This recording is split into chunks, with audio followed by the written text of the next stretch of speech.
welcome back to my channel. Today is going to be a really quick weekly reading update. I only read 4 books this week, and one was when I was finishing up for a buddy read that the other person may or may not get to, but I finished it, and so I'm going to just go over those really quickly, give my thoughts, and then talk about my hopefuls for next week. And also I have a K-drama recommendation because I finished it this week, actually yesterday, and it was like the perfect like spooky thriller for fall. So let's start with the books that I finished this week. The first one being The Illustrated Man by Ray Bradbury. And this is difficult because I'm not a huge sci-fi lover. And this is very much sci-fi. Like everything has to do with space and the future and future technology. And so if you're not really sold on like space stories or stories about future and kind of like the pitfalls and the negative things that can happen with space exploration or technology in the future, robots, AI, you know, stuff like that, then it may not be for you. I will say one thing, the writer is really good. Ray Bradbury is a really good writer. Everything is written and structured very well. The writing is interesting. It's hard for me to critique it because it is so well written. And I think that that's the strongest point for the book. It's about a man who has tattoos all over his body. And if you look at the tattoos, you will see pictures and things from the future.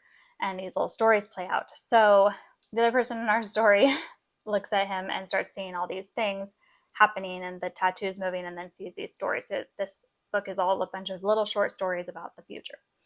And most of them are quite bleak. The future is not so good, apparently. And so it's also like some of them, they are not equally heavy. Some of them are a little bit more hopeful about humanity and man's ability to, be better in the future, or at least have a, kind of like maybe hopefulness. But most of them are really dark and really sad.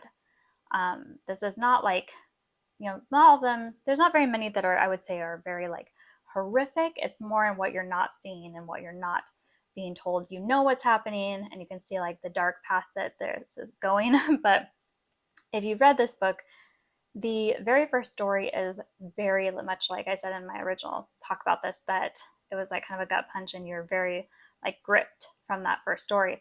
But then they're not all equally as good.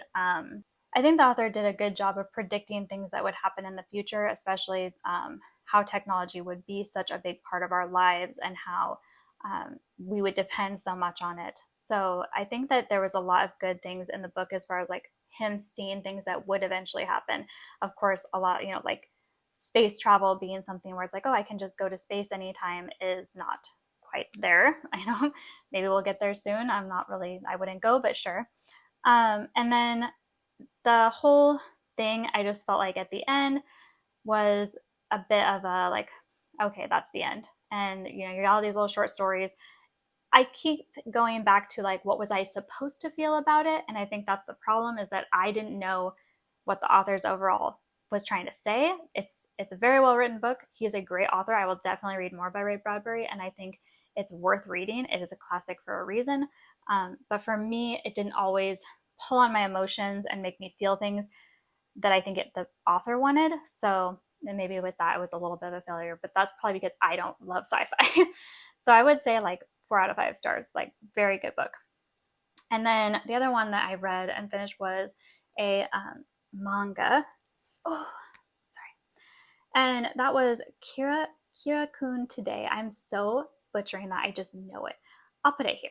And there is a film adaptation of this manga. And it is about a girl who has very long hair that hangs into her face. Like she's got long bangs that cover her eyes. And this is on purpose. She was like ashamed and was, like basically like hides her face from the world. And then she has a pet talking bird in the story. And yes, a talking bird. Like he literally talks, and it seems to be fully like, not like just a repeating like parrot, like he's having full conversations with her. And that is interesting. And then she finds out that this boy in her class is has this health problem and may possibly be dying. This is very early on in the book, so like in a couple pages in the manga. And then she basically tells him, like, I'm going to be with you for the next, for however long, you have, I'll stay with you.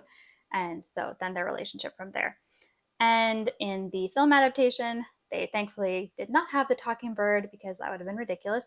And she does this whole like hair cutting thing to like prove her sincerity. She cuts her bangs short to like show that she's not hiding from the world anymore and she's going to be there with him. And the story was fine. Like I said, I just read the first one, so there's obviously many parts of this manga, but it was okay. It wasn't one that I felt super connected to. And I do think the talking bird was very off-putting for me as a reader. I was just like, I don't know why that would have been something. Like, it kind of adds this fantastical element that you're like, well, why does she have a talking bird? And like I said, the film thankfully does not have that. So, I mean, it was okay. I would say 2.5 stars. Oh, and then Mary Poppins, which I have a full dedicated review to. So if you want to see my thoughts on Mary Poppins, you can watch that. I will just say this is not a book that was really good in my opinion.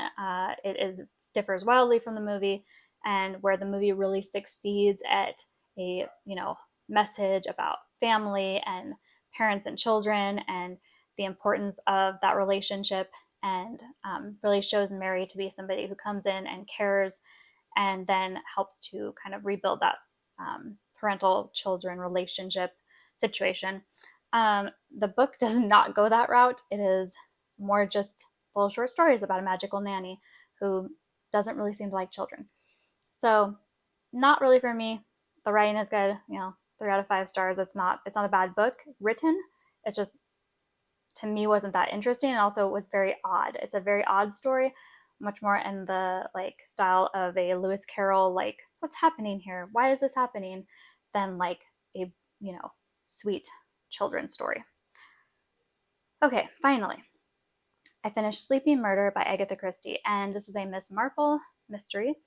And Miss Marple is an older woman who is not a detective. She just sees things. She observes, she's observed humanity throughout her life, and so she just has these incredible insights and is able to very quickly figure out like what's up. So she gets involved with this case where a woman buys a house and there's kind of this supernatural element where she's starting to believe that for whatever reason she's been in this house and she knows that certain things should be like, oh, there should be a path down to the garden. Well, then she checks and there was a path that used to go down to the garden, or there should be this wallpaper in this room. Well, then she looks in the closet and like the old wallpaper is there and it matches. So exactly what she thought.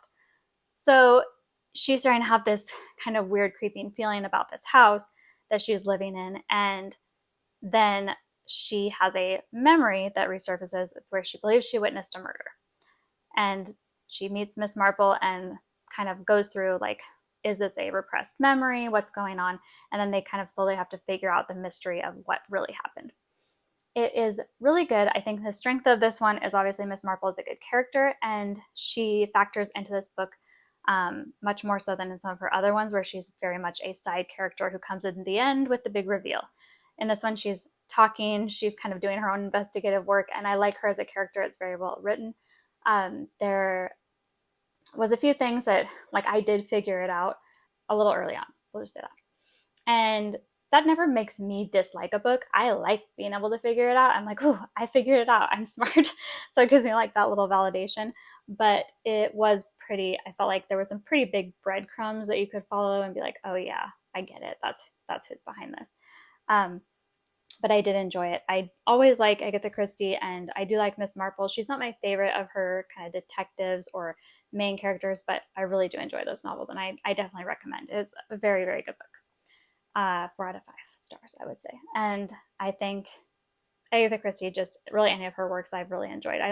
There's not been any that I've just not liked, but this one was fun. So now let me get into what I didn't finish. What are my hopefuls for next week? I'm going into October, obviously, like I'm all about it, about the fall, and I'm starting to read some more spooky, I don't really read spooky, and I don't read horror. If you have any recommendations, I may or may not listen, but you can leave them in the comments. And I have Carmilla, which is a vampire story I'm trying to read. It's short. It's supposed to be one of the earliest vampire novels. featuring a female vampire, and it's kind of like come back into popularity. The other one would be Crave, which I cannot for the life of me like get through. I have read Twilight, and I do not understand why Crave is so horrifically written. If you like it, please don't take this as me like being like, don't like this. Like, that's not what I'm saying. I just trying to get through these chapters, and maybe it's because I'm in my 30s and this is written from like a 17-year-old perspective, but even like as a 17-year-old, the things that are happening I would not have accepted. So I'm trying. We'll see if I get through Crave. And then the other one I'm reading is Bitten Contract, which is a webtoon.